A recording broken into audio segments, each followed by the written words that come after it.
16வது நிதிக்குழு பரிந்துரைகளில் நமது அண்டை மாநிலங்களான கேரளா மற்றும் கர்நாடக மாநிலங்களுக்கு முறையே 23.74 மற்றும் 13.27% அளவில் உயர்வு வழங்கப்பட்டுள்ள நிலையில் தமிழ்நாட்டிற்கு வெறும் 0.44% என்ற மிக சிறிய உயர்வே வழங்கப்பட்டுள்ளது.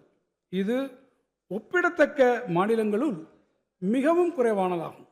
நாம் பெருந்தன்மையை எதிர்பார்க்கவில்லை, சமநிலையினை உறுதி செய்யும் நியாயத்தை மட்டுமே கோரியிருந்தோம் என்பதை நான் மீண்டும் இங்கே வலியுறுத்த விரும்புகிறேன். 16வது நிதிக்குழுவும் அந்த வகையில் தனது கடமையில் இருந்து தவறியுள்ளது. சட்டமன்ற பேரவை தலைவர் அவர்களே, இதுவரை இந்த அரசின் முக்கிய திட்டங்களை எடுத்துரைத்துள்ள நான் தற்போது மாநிலத்தின் ஒட்டுமொத்த நிதி நிலைமையை விளக்க உழைக்கிறேன்.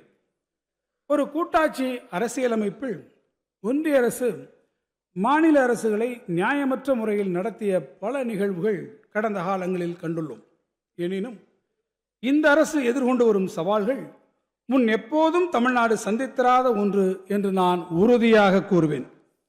தமிழ்நாட்டிற்கு பெரிய உட்கட்டமைப்பு திட்டங்களை மறுப்பது, ஒன்றிய அரசு பொறுப்பேற்கும் திட்டங்களுக்கான நிதியை விடுவிக்காமல் நிறுத்தி வைப்பது, மாநிலங்களுடன் உரிய ஆலோசனை மேற்கொள்ளாமல் வரி விகிதங்களை சீரமைப்பது அல்லது நியாயமற்ற நிபந்தனைகளுடன் கூடிய திட்ட செலவினங்களை மேற்கொள்ள கட்டாயப்படுத்துதல் என ஒவ்வொரு வழியிலும் தமிழ்நாட்டின் நிதிநிலையில் செயற்கையான நெருக்கடியை ஏற்படுத்துவதற்கான அனைத்து முயற்சிகளையும் ஒன்றிய அரசு மேற்கொண்டு வருவது தெள்ளத் தெளிவாக தெரிகிறது.